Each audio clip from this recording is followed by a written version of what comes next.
Assalomu alaykum, Mr. Rasulbek kanaliga xush kelibsiz. Sizlar bilan sun'iy intellektlarni o'rganishda davom etamiz. Bugun sizlar bilan judayam bir zo'r o'yin ko'rib chiqamiz. Ya'ni bu o'yin OpenCV va Pygame yordamida yasalgan bo'lib, bu o'yin siz o'zingizni qo'lingiz yordamida o'yinni boshqara olasiz. Ya'ni klaviaturaga tegmasdan turib, o'yinni bemalol boshqarsangiz bo'ladi. Demak, o'yinimiz quyidagicha ekan. O'yinimizni ko'rsatishdan oldin kanalimizga a'zo bo'lishni unutmang, like tugmachasini bosishni unutmang. Agar mana shu videomiz 100 ta like toplaydigan bo'lsa, bu o'yinimizni qanaqa yaratilishini noldan yoritib beraman. Demak, o'yinimiz quyidagicha ekan. O'yinimizda video talab qiladi, o'shaning uchun videoyimni o'chirib turaman, chunki videosiz u o'yinni ko'rsatib bo'lmaydi.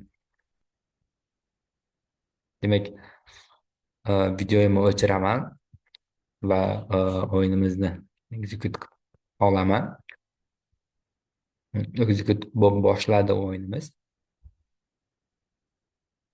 Mana ochilyapti. Hozir mana ochilgan ekranni ko'rsataman sizlarga. Yangi ochilgan ekranni.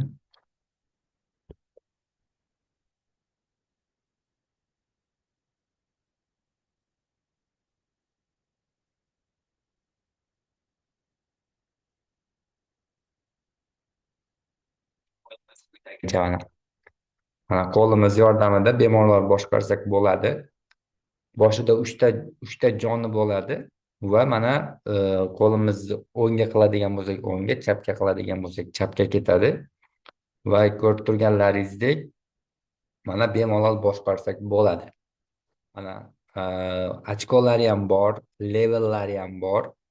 Mana va lives bu jonlarimiz, nechta jonimiz borligi. Mana OpenCV yordamida yasalangan o'yin.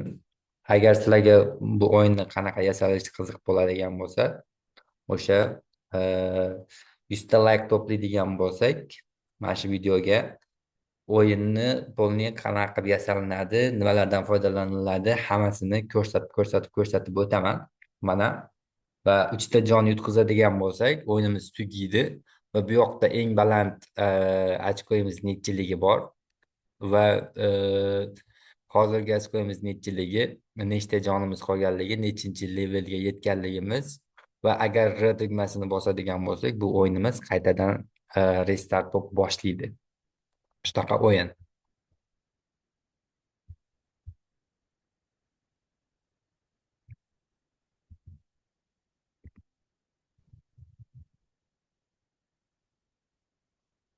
Bo'lgan bo'lsa, like tugmachasini bosishni unutmang, do'stlaringizga ham ulashing.